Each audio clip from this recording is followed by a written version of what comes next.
압도적인 화력을 기반으로 하이마스의 강력한 경쟁자가 된 천무가 이번에는 중남미로 향했습니다. 지난해 다양한 방산 계약과 MOU를 체결하며 한국 방산의 새로운 활로가 되고 있는 페루가 신형 다연장 로켓을 도입하고자 천무를 유력하게 검토하고 있는데요. 현재 페루의 육군조병창은 노후화된 다연장 로켓을 교체하기 위해 내달 10일까지 제안서를 접수 후 최종 사업자 선정을 진행할 예정입니다. 그리고 페루는 국제 입찰을 앞두고 잠재 후보군의 참여를 요청하고 있는데 천무의 제조사에도 적극적인 참여를 부탁하고 있는 실정입니다. 따라서 천무의 중남미 진출 가능성이 그 어느 때보다도 높아지고 있으며 한국과 페루의 군사협력은 앞으로도 더욱 탄탄해질 전망입니다. 그런데 이번에는 조금 다른 이야기를 해볼까 합니다. 그동안 천무의 장점과 위력은 꾸준히 다뤄왔으니 한국산 무기의 중남미 진출에 대하여 알려지지 않은 이야기에 초점을 맞추려 하는데요. 흔히 한국산 무기가 개발도상국이나 중진국에 수출이 될 때면 일각에선 이를 부정적으로 바라보는 시선도 있습니다.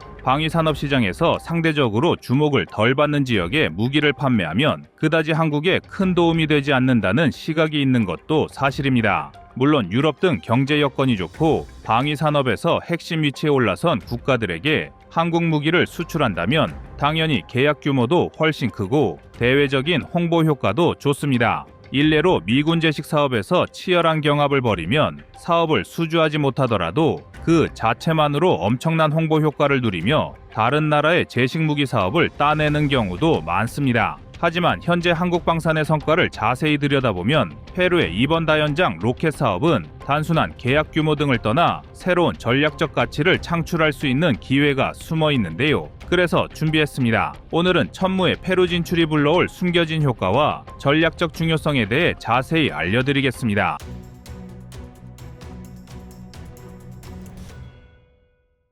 페루가 진행하는 신규 다연장 로켓 사업은 총세대 다연장 로켓과 탄약 보급 차량, 정찰 차량, 정비 차량을 각 한 대씩 구매할 계획입니다. 언뜻 도입 수량만 놓고 보면 한국이 굳이 이런 작은 사업까지 참여해야 할 가치가 있는지 의문이 드는 분도 계실 것 같은데요. 폴란드와 200문 이상의 수출 계약을 체결하고 사우디아라비아와 UAE에도 수출된 천무는 세계 시장 2위에 올라와 있는 만큼 더 큰 계약 규모를 원할 수 있습니다. 하지만 그럼에도 불구하고 우리 대한민국이 중남미 등 다양한 시장을 공략해야 하는 진짜 이유는 특정 국가에 대한 방산 점유율을 하락시킬 필요가 있기 때문입니다. 2020년부터 2024년까지 5년 동안의 방산 수출 실적을 분석해보면 폴란드가 차지하는 비중은 무려 46%에 육박합니다. 2위인 필리핀이 14%, 3위 인도가 7% 정도의 비중을 차지한다는 걸 고려하면 특정 국가에 대한 의존도가 과하다는 지적이 나오고 있습니다.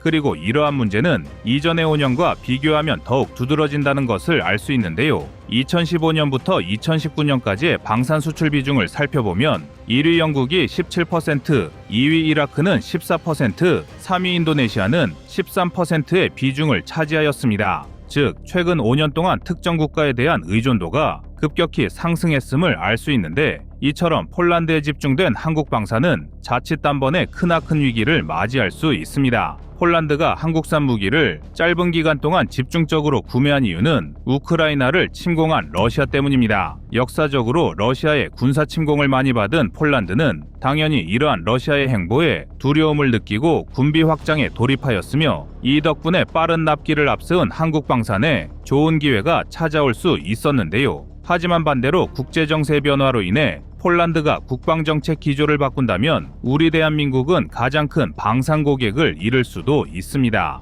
게다가 유럽은 최근 8천억 유로를 동원하는 재무장 계획을 발표하며 유럽산 무기 구매를 촉구하고 있는데 비록 폴란드 대통령이 나토와의 기자회견에서 한국 무기를 극찬하며 유럽 방산의 약점을 지적했더라도 언제든 EU의 정책 기조를 따라갈 위험은 남아 있습니다. 따라서 한국은 지속적인 방위산업의 성장을 위해 수출 시장을 다변화하려는 노력이 반드시 필요하며 중남미 지역은 한국 방산의 새로운 활로가 될 것입니다. 중남미 지역은 큰 군사 분쟁이 없었던 터라 대규모의 군비 지출이 이뤄지던 지역은 아니었습니다. 브라질을 비롯하여 나름대로 지역 강국에 올라와 있는 국가들이 없는 것은 아니지만 유럽, 중동 등에 비하면 무기 지출이 크지 않은 것은 맞는데요. 그랬던 중남미가 최근에는 변화한 모습을 보여주고 있습니다. 그동안 상대적으로 군비 지출이 없었다는 것은 반대로 말하자면 구식 무기를 오랫동안 사용해왔다는 뜻도 됩니다. 실제로 페루 육군의 주요 장비 현황을 살펴보면 전차는 1958년에 개발된 소련제 T-55를 사용하고 있으며 자주포는 미국제 M109A2를 사용하고 있습니다. 참고로 M109A2 자주포는 한국이 이미 1980년대에 라이선스 생산 이후 자체적인 개량을 통해 K-55A1으로 개량하여 사용하고 있는 만큼 T-55 수준은 아니더라도 꽤나 구식 전력을 보유하고 있는 셈인데요.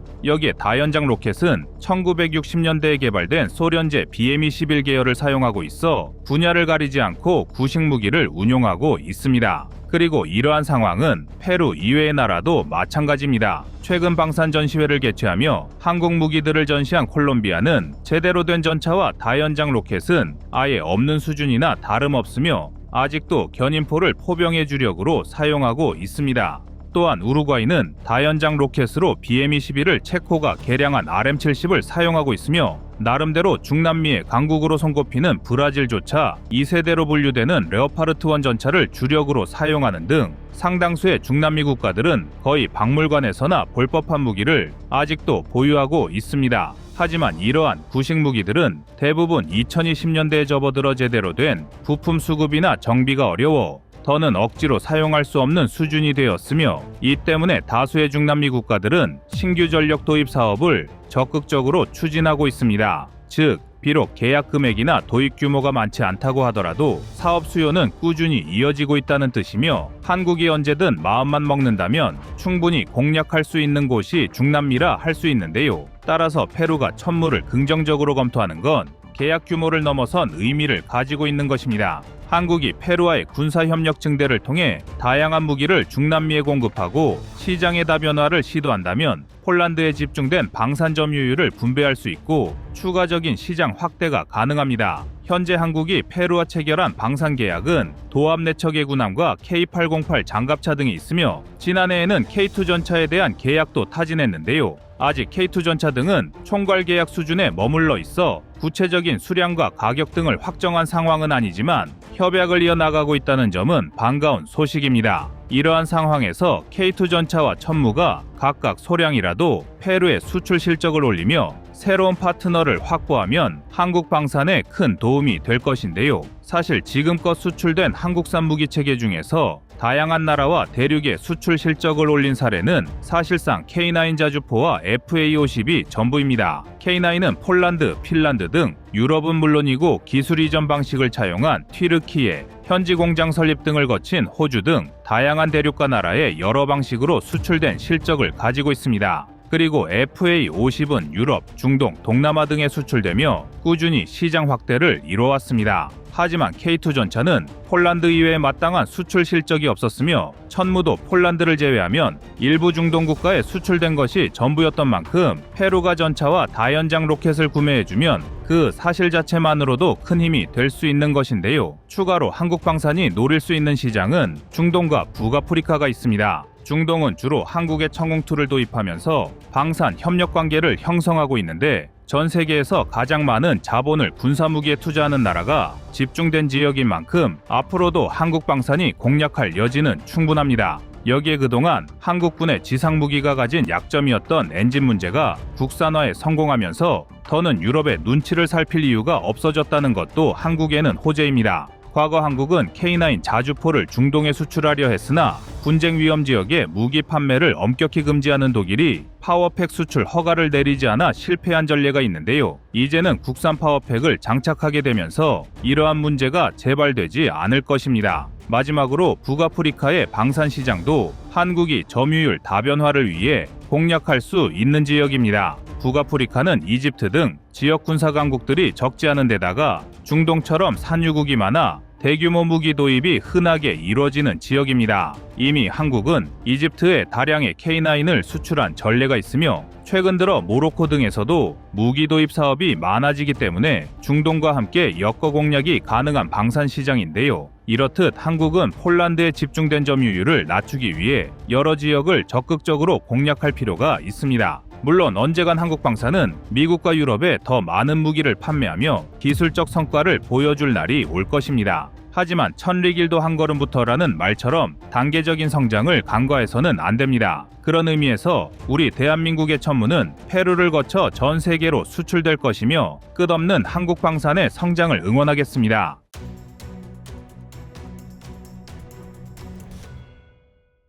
다음은 25년 3월 11일 우크라이나 버려진 이후 영상입니다. 다연장 로켓은 자주포 등의 포신 포병 전력과 비교하여 사거리와 명중률이 우수하고 단시간에 화력을 집중할 수 있다는 장점을 가지고 있습니다. 통상적으로 자주포들이 사거리 연장탄을 사용할 경우 40km의 사거리를 확보할 수 있고 K9처럼 최정상급 자주포가 특수포탄을 사용하여 60km의 사거리를 확보하는 반면 다연장 로켓은 80km 내외 사거리를 확보하는 것이 일반적이며 탄도미사일 등을 장착하면 수백 킬로미터의 사거리를 보유하는 것도 어렵지 않은데요. 이러한 이유로 한국은 자체 기술력을 활용하여 천무를 개발하였으며 한국처럼 우수한 기술력이 없는 나라들은 미국의 하이마스 등을 수입하여 다연장 로켓을 보강하고 있습니다. 그런데 최근 프랑스는 노후화된 M270 등을 대체하기 위해 인도의 피나카 다연장 로켓을 검토하고 있으며 독일도 신규 다연장 로켓으로 이스라엘의 펄스를 선택하며 하이마스의 위상이 조금씩 흔들리고 있습니다. 미국 군사 매체 등에서도 미국 무기의 의존도가 시험대에 올랐다는 표현을 사용하며 앞으로 유럽에서 미국제 다연장 로켓의 행보를 주목하고 있는데요. 먼저 프랑스가 주목하고 있는 피나카 다연장 로켓은 인도가 개발한 12연발 다연장 로켓입니다. 개발 모델에 따라 사거리가 다르지만 현재 개발이 진행 중인 마크3는 최대 120km의 사거리를 확보하는 것이 인도 측의 목표이며 현재 양산되고 있는 마크2는 최대 75km 수준의 사거리를 보유하고 있습니다. 따라서 현재 방산 시장에 진출한 피나카 다연장 로켓은 사거리 측면에서 80km 수준의 천무보다 짧은 사거리를 보유하고 있으며 로켓 구경은 213mm에 불과하여 230mm를 주력으로 사용하는 천무 하이마스 등보다 다소 작은 로켓을 사용하고 있습니다. 게다가 피나카는 마크2를 기준으로 원형 공산 오차가 100m 내외인 것으로 알려졌는데 이는 정밀한 사격이 중요한 다연장 로켓으로서 매우 아쉬운 정확도입니다. 반면 한국의 천무는 원형 공산 오차가 약 10m 내외 수준으로 이는 하이마스와 대등한 수준인데요. 여기에 더해 한국과 인도 방산의 기술적 신뢰도가 하늘과 땅만큼 차이 난다는 것을 고려할 때 프랑스가 인도제 다연장 로켓을 고민하는 점은 매우 의문스러운 행보입니다. 그나마 독일은 인도보다 방산 신뢰도가 높은 이스라엘의 펄스를 도입하기로 결정했습니다. 이스라엘의 펄스는 이전부터 천무의 새 경쟁자가 될 수 있다고 경고한 국내 방산 전문가들이 많을 정도로 나름대로 시장 점유율을 보유한 무기 체계인데 상당히 다양한 구경의 로켓을 사용할 수 있다는 특징을 보유하고 있습니다. 펄스는 122mm, 160mm, 306mm, 370mm 로켓 등을 활용할 수 있는데 하지만 이러한 펄스의 특징은 장점보다는 단점에 가깝습니다. 우선 주력으로 사용할 수 있는 122mm와 160mm는 한 번 사격에 각 18발, 13발을 사격할 수 있습니다. 언뜻 발사 탄수만 놓고 보면 6발의 하이마스나 12발의 천무보다 많은 것처럼 보일 수 있지만 문제는 로켓의 구경이 너무 작다는 것입니다. 로켓을 비롯하여 각종 포탄과 미사일은 당연히 구경이 커지면 커질수록 파괴력과 사거리가 비례하여 높아집니다. 늘어간 크기만큼 더 많은 장약과 자탄 등을 탑재할 수 있기 때문인데요. 천무나 하이마스는 230mm급 로켓을 주력으로 활용하면서 12발과 6발의 발사 탄수를 보유하고 있지만 이스라엘의 펄스는 훨씬 작은 구경을 사용하기 때문에 발사 탄수의 이점을 누리기 어렵습니다. 쉽게 말해 펄스가 18발의 122mm 로켓을 일시에 사격하더라도 천무가 발사한 12발의 230mm급 로켓보다 살상 면적이 좁게 나온다는 것입니다. 여기에 펄스는 300mm급 이상의 로켓과 미사일을 장착하지 않는 이상 천무의 절반 수준인 40km대의 사거리를 내는 것이 한계라는 점도 아쉬운 단점입니다. 이는 사실상 자주포를 사용하는 것과 차이가 없는 사거리인데 그렇다면 포탄 가격이 훨씬 저렴하고 다연장 로켓보다 더 긴 시간 동안 지속적인 사격이 가능한 자주포 부대를 운용하는 것이 훨씬 효율적입니다. 따라서 피나카나 펄스가 천무를 위협할 수준의 성능을 갖췄다고 보기는 어려우며 한국은 하이마스의 점유율이 흔들리는